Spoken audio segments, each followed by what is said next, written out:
What is going on, guys? Dinner vs. All Gaming with my review of Sword Art Online Season 2 Episode 21 review. And this episode, it was definitely good. It was enjoyable, and this right here is probably one of my favorite episodes so far, because to me, I loved it. To be honest with you, I definitely loved it. And that ending, it got me thinking so many things. I'm definitely curious now, so I gotta say, next week, I'm actually looking forward to to watching it, because I want to see why in the world did Yuuki act that way, because it was just so traumatic. You would think that she would have like some kind of better reaction, but I did know for a few times throughout the episode she was definitely acting a bit weird. So hopefully they will finally clear it up, because I gotta know, right now I really want to know. But the episode itself, it starts off from last week where we have Kirito kind of like betraying these other players, and we see now that I'm guessing their leader, who with this guy in red, he asked Kirito if he really thinks that he could actually take on all these players by himself. And so right now Kirito has no idea, but he will definitely try. And so we see the guy in the red armor, he actually ordered these mages to incinerate Kirito. And we see now that when they fire their magical attacks, which are these arrows and the purple balls of light, we see Kirito once again taps into the power of the Matrix as everything slows down, but he does cut magic, and that right there was crazy. I don't know why, but I love that scene, because not only did I look so cool, but the animation when it came to Kirito, that right there was awesome. And everybody was just so shocked about that, because I gotta say, I was definitely surprised. I thought maybe he would dodge it with ease, but he went that extra step and it just cut the magic, and that right there was pretty freaking badass. And so we see now that the only reason why he was able to cut the magic is because he played GGO, and those bullets in that game are a lot faster than magic. So that right there makes sense. It's not like that right there was some kind of random skill that Kirito got, because after playing GGO and dealing with Death Gut and all the other players, it did make sense why his eyes did adjust like that, and why he was used to it. So that right there, I definitely found very believable. And so we see that Kirito, he was going to deal with the players that were coming from the rear, and we see even Klein came there as well. And of course, obviously, Klein did not really get any time to shine, but he was attacking players though. But I do wonder, with him and Kirito fighting these guys, did this right here make them player killers? Because that right there is a very interesting concept, especially in the world of SAO. So I do wonder, did their actions count as a player killing, or was it something else? I'm not really sure. But now we have Asuna and Sleeping Knights. They of course had to deal with the players in front of them. And we see that when they all start fighting, of course we have the Sleeping Knights going in there and attacking. But Yuuki, oh my god, her sword skill is crazy. We saw her dealing with one guy after the next, after the next, and after the next. And of course, Yuuki could definitely take on most players here, but of course, with this being a guild, and of course, having all these mages, most of the players that she was hurting, they were getting healed almost instantly. And so now we see that Asuna, she of course had wanted to go in there and deal with those healers, because if they did not take out those healers, then there is no way they could make it to the boss room.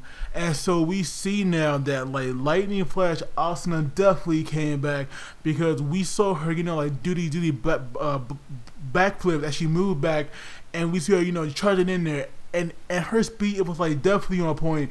But there was one scene where she has her arm out, and you see that her sword is obviously out as well. And I don't know why, maybe I paused it at the wrong time or something, but her arm looked freakishly long, and that right there was a bit disturbing. But obviously I can move past that. But it did look weird to me.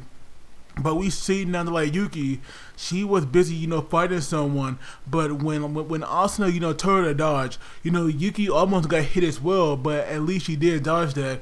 And we see, Asuna just like mowing down all these enemies because she took him out quite easily.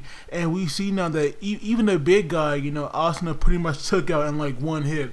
And so when she finally reached the healers, they do recognize her, as the Berserker healer. And that right there, was the end for them. As when the healers were gone, then of course all the other members were like taken out as well. And so finally they could all move into the boss room, and we see Kirito have he has like this wall of flame in front of him, and behind him you just see like the souls of the other players. But we had Kirito making this like finger gesture, which means victory, because obviously right now he is leaving it to her, to do what she has to do. And so when they all get into the boss room, we see now that the fight finally started. But we see now that like Yuuki, at least, I don't know why, but to me at least, it kind of seemed like it was like bothering her, maybe that like that Asuna's friends were there, or maybe she was just concerned. I don't know why, but to me it wasn't like she was that happy about it. I'm not sure, but maybe that right there is just my thoughts. I don't know, but to me at least that right there is how I interpreted. But now we see that once again, that the boss fight is starting. And even when they were putting up a pretty good fight, they were like still struggling. So at first it might kind of seem like they could get wiped out again, but obviously they cannot afford that. And we see now that the guy with the green armor and the spear, he actually lost weapon at one point, and that right there hit this jewel on the boss, and that right there kind of made him put up this guard. And so we see that the first time that they fought this boss, they thought maybe it was like some kind of random occurrence. But we see that when Asuna actually, like targeted that jewel and attacked it, that right there confirmed it. And so right now, that jewel, if it was a weak spot, and of course, it's like really high up, and they can't fly in a boss room, so that right there definitely make it difficult to reach. But we see that because he had a tank, it like made it a lot easier. So once Yuuki knew about the jewel, and she knew what she had to do, like all she had to do now was just wait for the boss to like make a mistake, which he did by like bringing down the hammer, because that right there allowed Yuuki to get enough air to obviously like strike where the jewel was. And we see that when she did jump off her tank and and like attacking that jewel, I'm pretty sure that right there was the 11-hit combo that I'm not really sure if it was or not, because it was kind of like airborne, but obviously she did look pretty good attacking that jewel like that. And so we see now that when she gave it, the final hit and the jewel shattered, that right there was pretty much like a one-hit kill or a one-shot for the boss, because we see that not only did it split apart, but obviously it dissolved as well. And so finally they all did what they always wanted, which was to beat a boss together one last time. And we see that when their time was up and the other girl came in there, they all gave them that victory sign. But to be honest though, if that was me and I was in that game and it came in there, I would have gave them both middle fingers. I'm just being honest, because those guys were dicks. Because at first they were like blocking the room, and then like they want to attack them because they want to go in there. So that right there was like well deserved. But at least now we can see their leader, the guy in red, very salty. But I do wonder, what happened to Kirito and Klein? Did they just leave, or maybe they were killed? I do wish though that we could learn about that, because can you imagine if like Kirito and Klein were like both taken out? That right there would have been like pretty shocking, especially with the way Kirito acted when the episode first started off. But now we see that because they had defeated the boss, and now they were like back in the town. They were deciding what to do next, because we have Asuna saying that like it was over, and we have the other healer saying that it wasn't. So that right there was like making her worried. And so we see now that like the only reason why that girl told Asuna that it wasn't over yet is because that they're gonna have a party now to celebrate. And so right now, they got like a ton of gold from that dungeon. So they used all that, to buy like snacks and stuff. And when they were like looking for a place, to have it, one of the members said, like, let's rent out a big restaurant, but Asuna had a better idea, to go to a player home. And we see at first that it was Yuuki and the healer girl. It was like those two that did not want to go there, and I'm not sure why that right there, would be the case. But eventually, like Yuuki, she like grabbed the girl's hand, and I'm guessing that right there wasn't like shut her up, but she did cave in though, and so that right there was like really good. And so now we see that when they do go to her home, and even though they have bought stuff, we see now that like Kirito, like lets them a present, which is like food and drink. So that right there was definitely nice to Kirito and you. Like that right there was nice.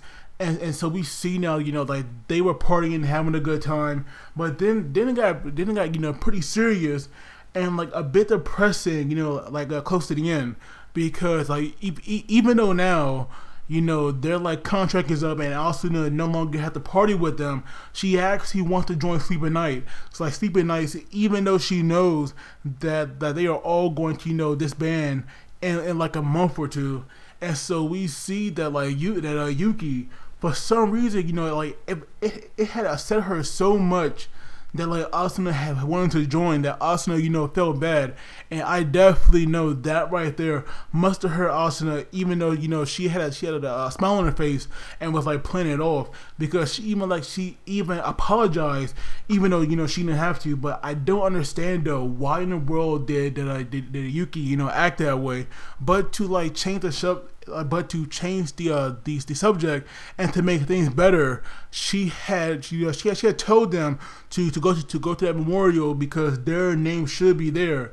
And we see that when they went there, Yuuki was like close to Asuna because they were holding hands, but we do see their names were there, and so that right there was nice. Even though it was spoiled in the opening, it was still nice to see that. And so we see now that that once again Yuuki called Asuna One-chan, or sister, and when Asuna told her that, we see Yuuki, she breaks down some and she starts crying, and it seemed like she had went to tell Asuna something, but she had logged out instead, and that right there shocked Asuna because it makes no sense. Like, I don't understand her action, which is why I do want some kind of like explanation. But the episode itself, it was definitely good. Like I said, I loved it. I love the way, I love the way how the episode was presented. Even though I do wish the fight could have been, a bit longer in the boss fight did, so, like rather easy, I still loved it nonetheless. And so for that, I'm going to give it an 8.5 or maybe even a 9 out of 10. But of course, I would love to get your guys' thoughts on this. And as always, don't forget to like the video and subscribe, because it really helps me out. And you guys take it easy. I will see you all next time.